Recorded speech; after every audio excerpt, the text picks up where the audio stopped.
Christmas dinner smelled of turkey and betrayal. I remember my son Ben standing with his glass, his words cutting through the silence. "Jenny," my son's wife said with a smile that, "We voted. Dad, you are no longer family. Get out of this house." And I answered with one of my own as I handed Ben a folder. "A parting gift," I told him. When he opened it and screamed, everyone stared, none realizing that my revenge was only beginning. They thought they had ended me, but they were wrong. The room itself told the story too. The oak table was scratched from decades of family dinners, now bearing the weight of resentment. Plates sat untouched, coffee had gone cold, chipped mugs. Ben stood at the head, flushed, waving his arms wildly. Jenny sat across from me, her nails tapping with impatience. I clutched my fork, grounding myself as the words tore. Ben's voice still echoes in my mind. "Dad, we need the money. This house is falling apart. You can't keep hoarding cash while we're stuck here."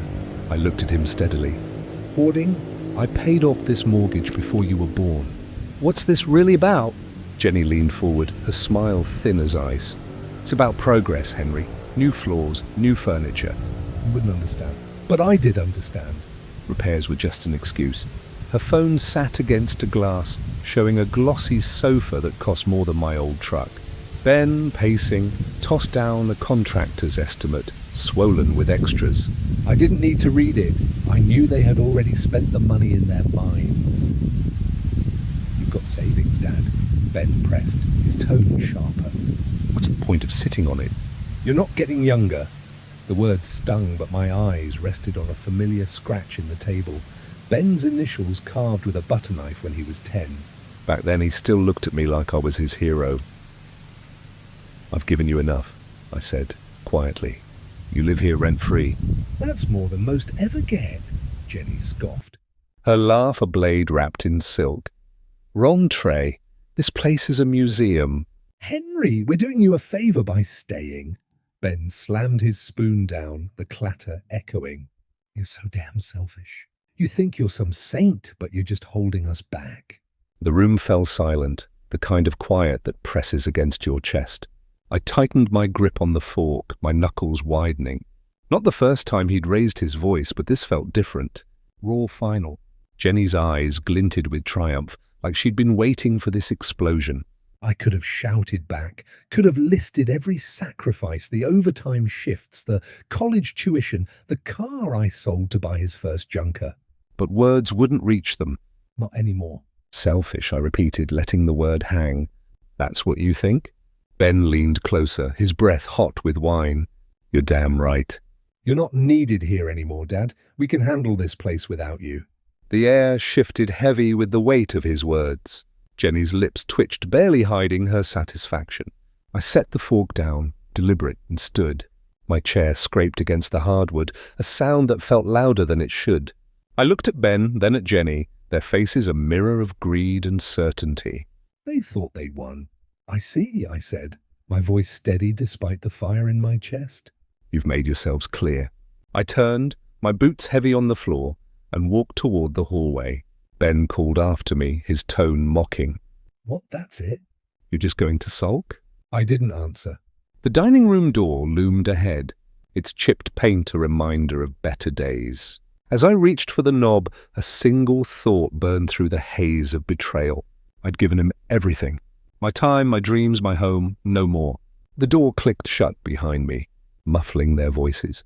I stood in the dark hallway, my pulse steadying. They thought they could break me. They were wrong. I'd show them what selfish really meant. My bedroom was a time capsule, every corner holding ghosts of a life I'd built and lost. The wooden bed creaked under me as I sat, the mattress sagging from years of restless nights. A single lamp cast a warm glow over the room, catching the dust on a framed photo of Elizabeth and Ben taken when he was 6. His gap-toed grin stared back, so different from the man who just screamed I wasn't needed. My fingers brushed the glass, trembling slightly. How had it come to this?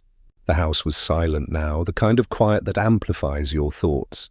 I opened the drawer of the bedside table, pulling out an old photo album. its leather cover worn smooth. Flipping through, I stopped at a picture of Ben at 16 holding a football, his eyes bright with dreams I'd helped fund. I'd sold my Chevy to pay for his college applications, telling Elizabeth it was just a car. She'd squeezed my hand, her smile saying she knew better. We'd both believed it was worth it. Another page, another memory. Ben's graduation. I'd worked double shifts to cover his tuition, my back aching from long hours on construction sites. He'd hugged me that day, his cap askew, promising to make me proud. I'd believed him. Now the memory twisted like a knife. He'd never said thank you, not once. And after Elizabeth's cancer took her 3 years ago, he drifted further, leaving me to rattle around this house alone. Until Jenny came along, her sharp ambition sinking claws into him. I turned the page and found a folded receipt yellowed with age. Tuition payment, $12,000, dated 2005. I drained my savings for it, telling myself it was an investment in his future. My future too. I thought someone to carry on the family name, to share the life I'd built. Instead, he brought home Jenny, her cold eyes sizing up the house like it was a prize to be claimed. She changed him, or maybe she just revealed who he'd always been. The album snapped shut. I set it aside, my gaze falling on Elizabeth's photo. Her soft curls, her warm eyes, they'd always steadied me. I tried. Liz, I whispered, my voice rough. I gave him everything. But trying wasn't enough. Not when he stood in my dining room spitting venom, egged on by a woman who saw me as an obstacle. The fork I'd gripped earlier flashed in my mind, its weight a reminder of the anger I'd buried. No more burying. I stood crossing to the window.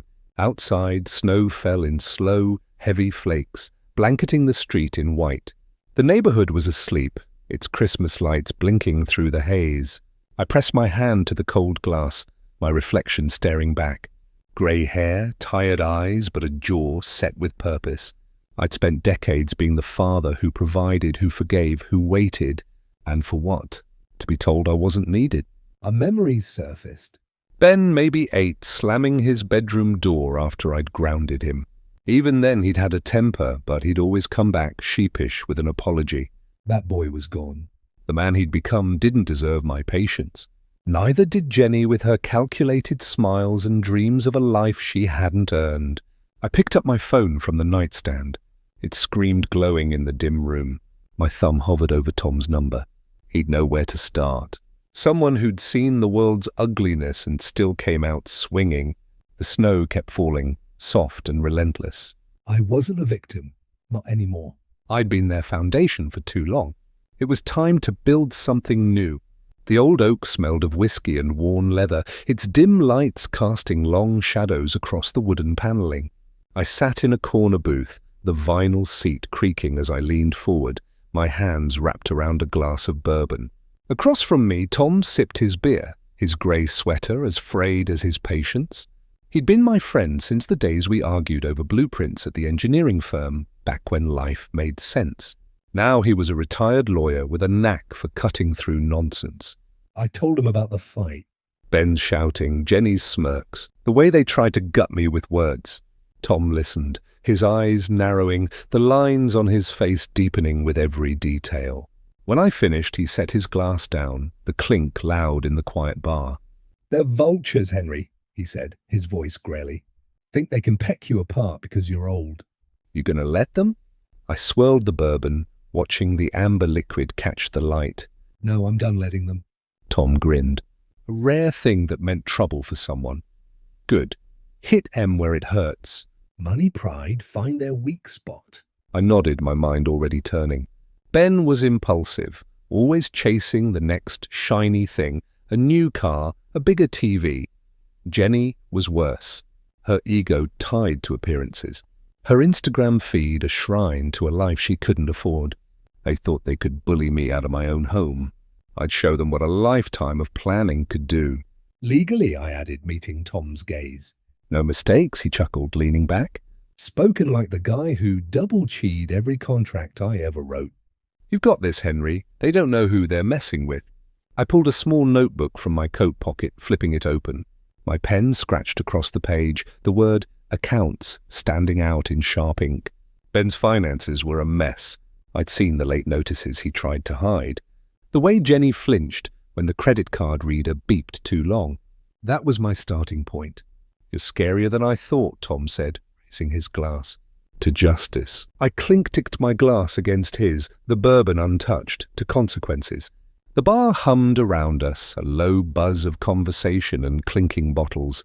A jukebox in the corner played some old country tune, the kind Elizabeth used to hum while cooking. I pushed the thought away. Nostalgia wouldn't help me now. Tom leaned forward, his voice dropping. "You sure about this?" Once you start, there's no going back. I met his eyes steady. They made their choice. Now I make mine. He nodded, a glint of respect in his gaze. "Then don't flinch." They'll squirm when you tighten the screws. I tucked the notebook away, my fingers brushing the rough fabric of my coat. The plan was forming, pieces clicking into place like the blueprints I used to draw. I'd been an engineer once, building things that lasted.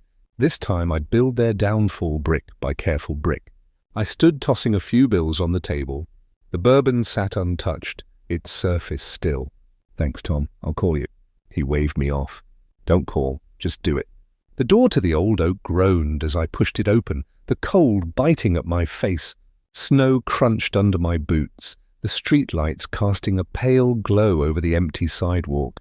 My breath clouded in the air, but my mind was clear.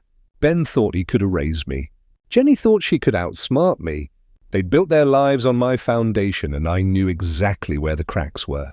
I walked on, the snow falling heavier now, each flake a reminder of the storm I was about to unleash. The kitchen was dark, save for the faint glow of my phone's flashlight cutting through the shadows. The oak table, usually a place for family meals, was now a battlefield of scattered papers, bills, receipts, a crumpled bank notice. Ben had left them out, careless as always, assuming I wouldn't notice.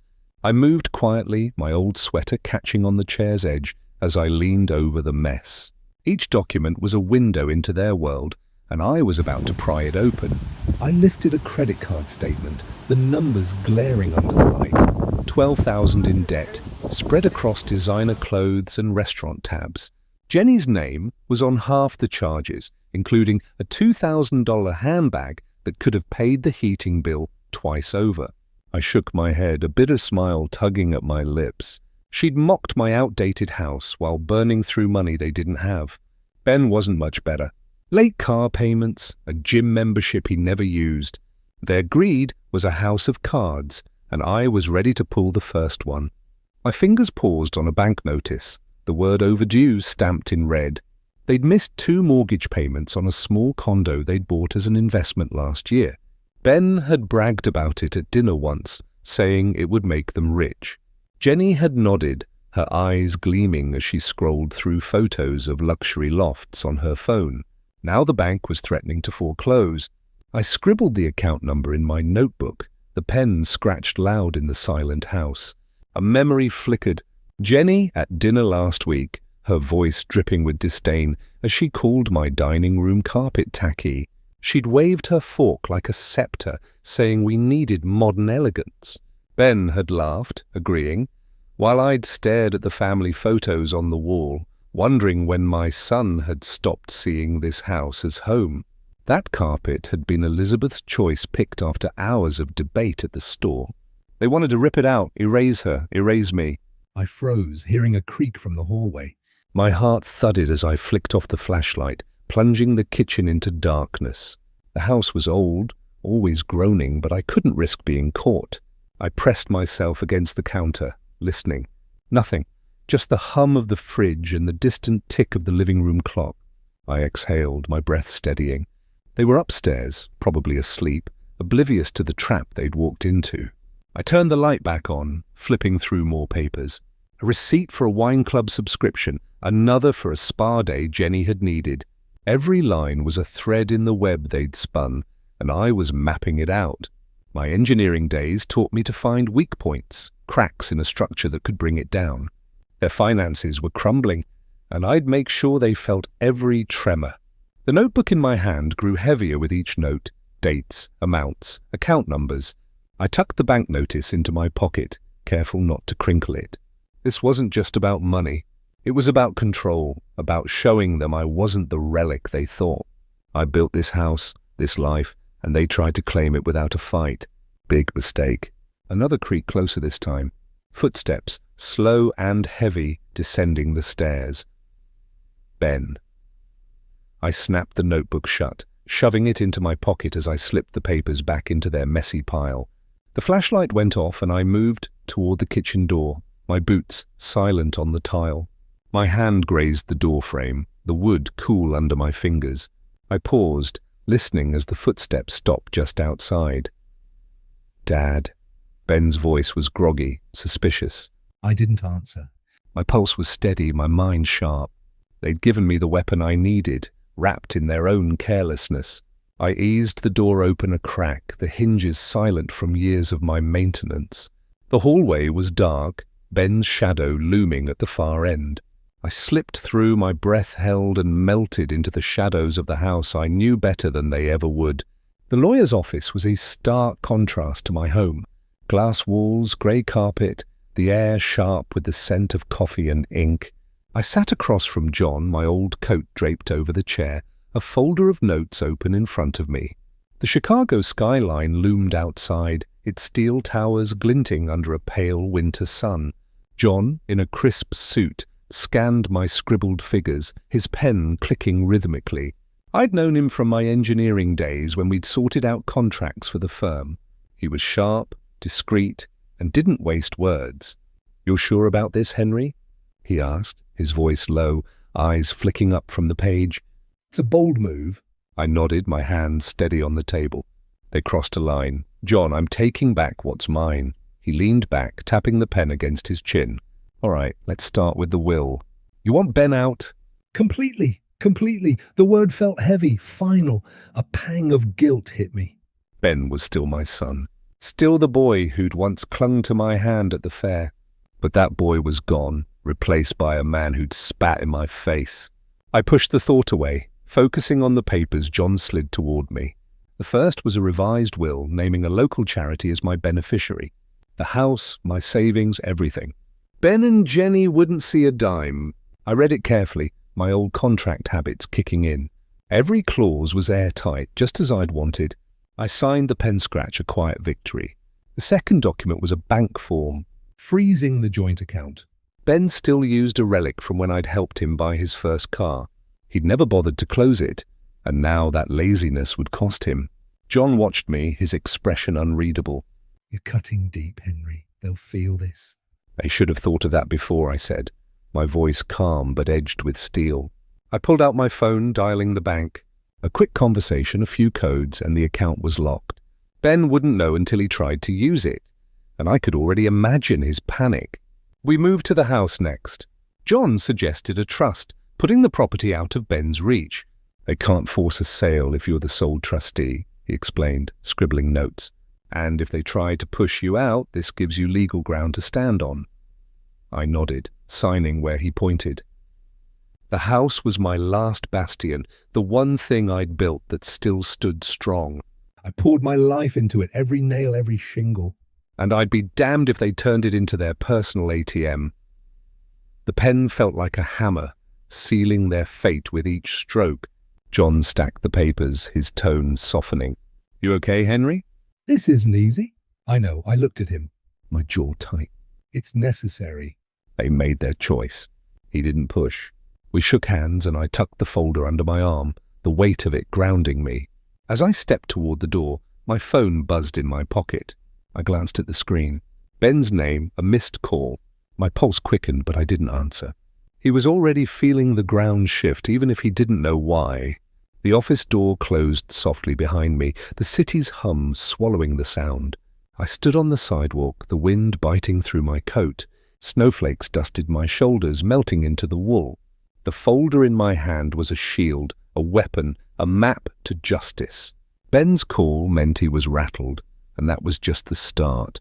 I slipped the phone back into my pocket, ignoring the second buzz. Let him squirm. I had work to do. The living room glowed with the flicker of the TV, some reality show droning in the background. Ben paced, His phone clutched like a lifeline, the screen's light casting shadows across his face.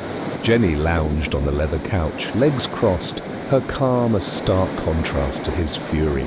I stood just outside, hidden in the kitchen's darkness. The door cracked open. My phone was in my hand, recording every word, every shout. They didn't know I was listening. Didn't know the ground was crumbling beneath them. You see this? Ben thrust his phone toward Jenny, his voice cracking. The account's frozen. I tried to pay the car loan and it bounced. Jenny raised an eyebrow, her tone cool. Calm down, Ben. It's probably a glitch. Call the bank. I did. He flung a magazine onto the floor, its pages splaying across the rug. They said it's locked by the primary holder. That's Dad, Jenny. He did this. I pressed closer to the door, my knuckles white around the phone. The bank had worked fast, just as I'd hoped. Ben's anger was raw, unfiltered, but it was Jenny's reaction, and I watched for... She shifted, her manicured nails tapping the couch. Your father? Why would he bother? 'Cause he's spiteful. Ben snapped, pacing faster. He's been sulking since we asked for the repair money. You heard him. He thinks he owns us. Jenny's lips curved, a slow, calculating smile. Then maybe it's time he leaves. This house is too big for him anyway. We could sell it? Move somewhere better. Somewhere modern. My chest tightened, but I kept still. The phone steady. Sell my house. The one I built with Elizabeth, where we'd raised Ben, where her laughter still echoed in the walls. They weren't just greedy, they were ruthless. I forced my breathing to slow, my engineer's mind clicking through their words, filing them away. Every syllable was evidence. Fuel for the fire I was stoking. Ben stopped pacing, his shoulders slumping. You think we can just kick him out? Jenny leaned forward, her voice low, conspiratorial.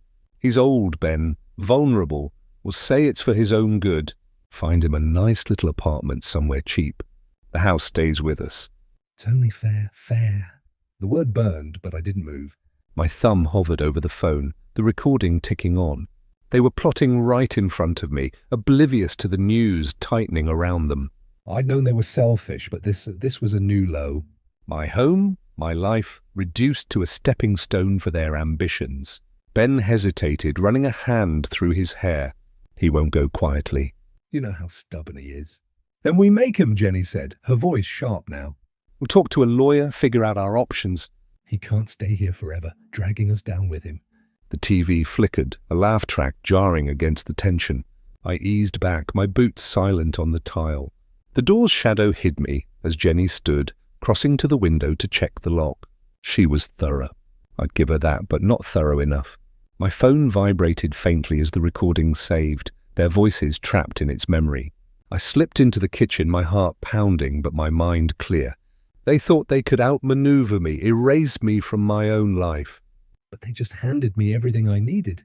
Their plan was reckless, sloppy, built on arrogance. I'd use it, turn it against them, let their own words dig the grave they thought was mine. The kitchen door clicked shut behind me, the sounds swallowed by the house's silence. I stood in the dark, the phone warm in my hand. They were plotting a war they couldn't win.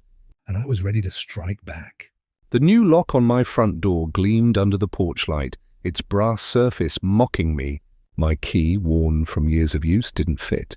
I stood on the stoop, my breath clouding in the frigid air, snowflakes catching in the folds of my old coat. The house, my house, felt like a stranger's now. Ben and Jenny had moved fast, faster than I'd expected. I turned the key again, the metal scraping uselessly, and a cold knot tightened in my chest. They weren't just fighting back, they were trying to erase me. I stepped back, scanning the windows. The living room was dark, curtains drawn, but I knew they were inside, probably gloating. Earlier that day, I'd overheard snippets of their plan from a cousin's voicemail. Ben and Jenny had hired a lawyer, claiming I was unstable, unfit to manage my own affairs. They'd spread the story to relatives, painting me as a senile old man who'd lost his grip. Now this lock, it wasn't just a barrier. It was a declaration of war. I circled the house, my boots crunching through the snow. The side door was locked too, its new deadbolt as unyielding as the front. My fingers brushed the doorframe, remembering the summer I painted it with Elizabeth, her laughter mixing with the smell of fresh paint. That memory stung, but I shoved it down. Sentiment wouldn't help me now. I needed a way in, or at least a way to turn this against them. Inside, I imagined Ben pacing, his voice sharp as he barked at their lawyer. I'd seen him like this before, red-faced, gesturing wildly, always needing to be the loudest in the room. Jenny would be calmer, her words precise, twisting the narrative to make their betrayal sound noble. I could almost hear her. It's for his own good. He can't live alone anymore. The thought made my jaw clench. They didn't know me at all. I pulled out my phone. The screens glow harsh against the night. Tom's number was at the top of my recent calls. I dialed, keeping my voice low as I leaned against the garage. They changed the locks, I said when he picked up. And they're telling everyone I'm crazy. Tom's laugh was rough, unamused. Bold move for a couple of amateurs. You got a plan? Working on it, I said, my eyes on the house. They're digging their own grave. I just need to push. Don't let M rattle you, he warned. They're scared. That's why they're pulling this stunt. Scared or not, they crossed a line. I hung up, slipping the phone into my pocket. The snow fell heavier now, blanketing the yard in silence. I walked to the back door, testing the knob out of habit. Locked, of course. But as I turned away, my phone buzzed. A text from my sister-in-law, Linda. Henry, what's going on? Ben says, you're not well. Call me.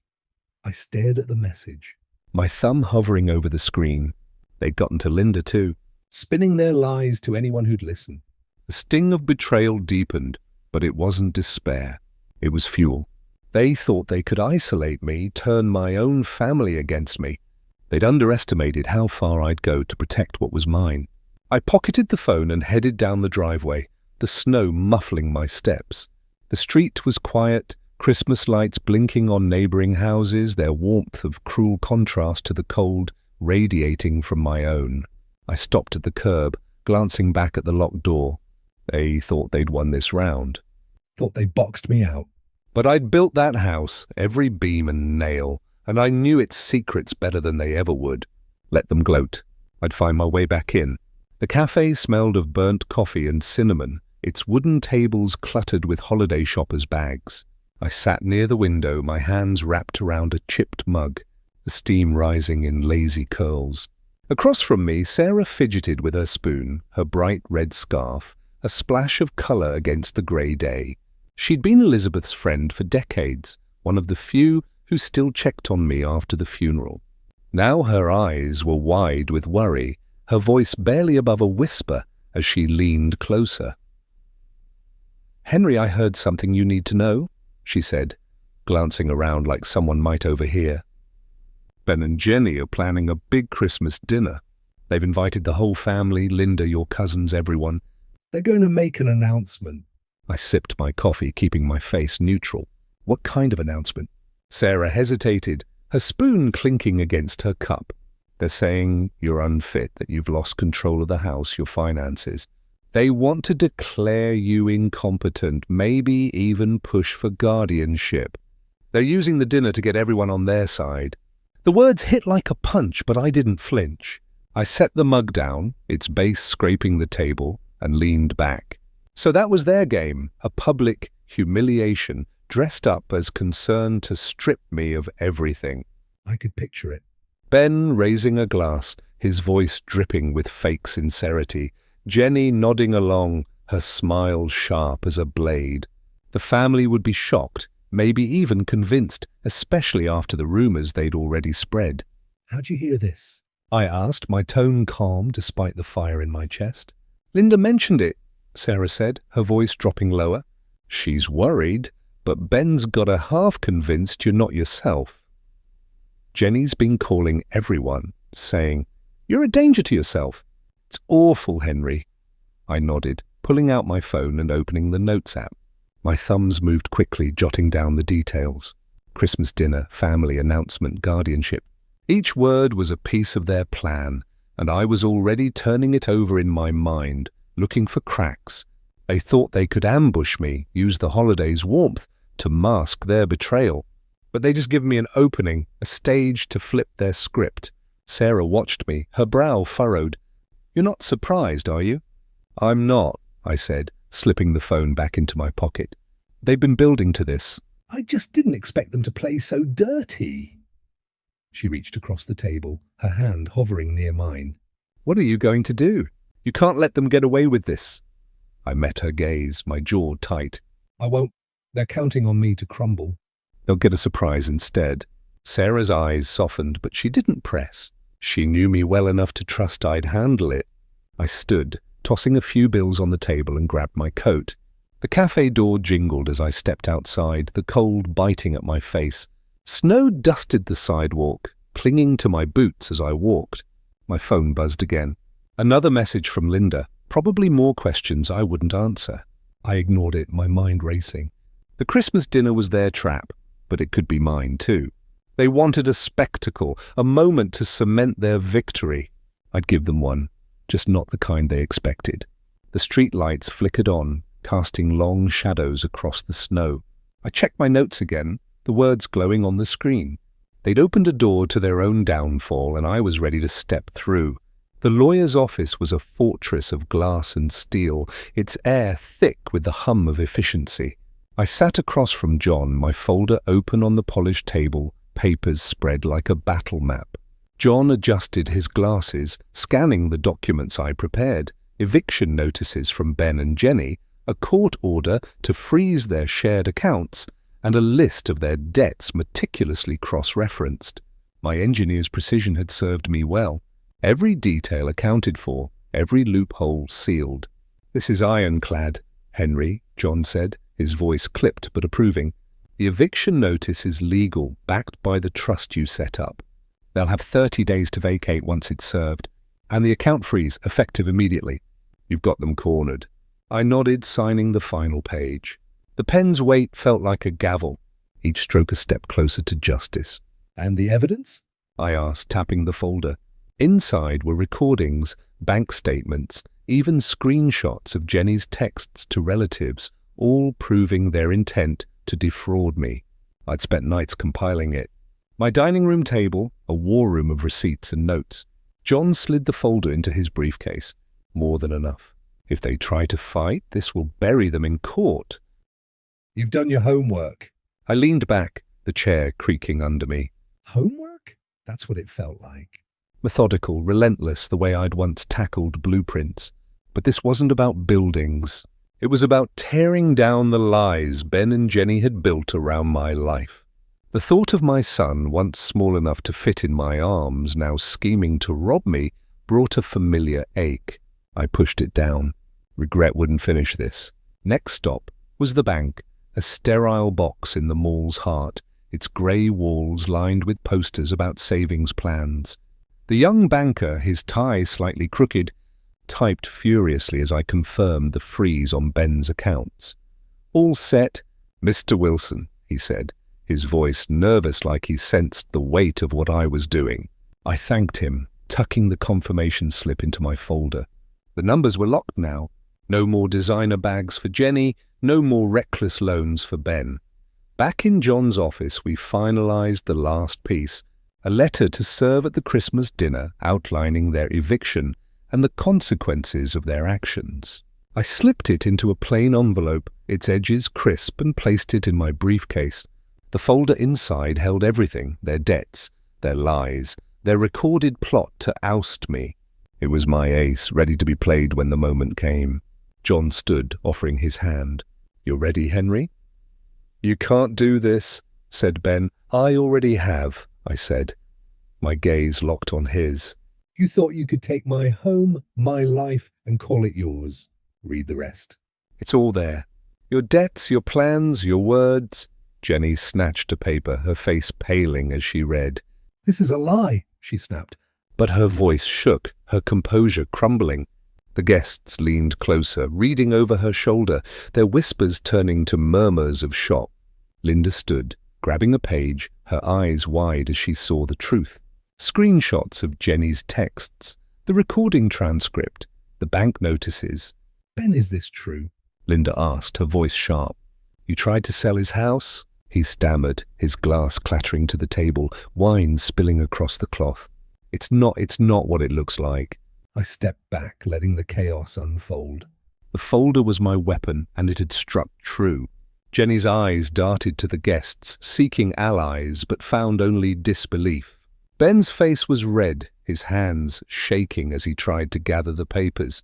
I stood still, my heart steady, the weight of years lifting. They'd set the stage, but I'd rewritten the ending. The front door loomed in the distance, its frame outlined by the hallway's dim light. Someone pointed to it, their voice lost in the growing clamor. I didn't move, my eyes on Ben. He thought he'd broken me. Now he was the one breaking. The dining room was a storm of voices. The once orderly table now a mess of spilled wine and scattered papers. Ben slumped in his chair, his hands clutching his head, the eviction notice crumpled in his fist. Jenny stood, her face flushed, her manicured nails digging into a napkin as she tried to salvage her crumbling facade. The guests were on their feet, some shouting, others whispering, their eyes darting between the documents and the couple who betrayed me. I stood at the edge of the chaos, my hands in my pockets, watching their world unravel. "Ben, explain this," Linda demanded, waving a bank statement, her voice cutting through the noise. "You told us Henry was losing his mind, but this says you plan to sell his house." Ben's head snapped up, his eyes wild. "It's not true. He's twisting everything." We were trying to help him." "Help!" my cousin Tom barked, snatching a paper from the table. "This is a recording of you plotting to kick him out. You called him a burden." Jenny stepped forward, her smile forced, her voice trembling. "Everyone, please calm down. There's been a misunderstanding. We only wanted what's best for Henry." "Best?" Sarah, Elizabeth's old friend, stood, her scarf slipping as she pointed at Jenny. "You lied to us. You spread rumors, said he was crazy, also you could steal his home." The room erupted, guests talking over each other, some grabbing papers to read for themselves. A child at the far end of the table ducked behind her mother, startled by the shouting. Jenny's eyes welled up, her mascara smudging, but she kept her chin high, clinging to the last scraps of her dignity. Ben, though, was unraveling faster. He lunged for the folder, trying to gather the papers, but Linda pulled it away, her face a mask of disgust. "Enough, Ben," she snapped. "You've shamed this family."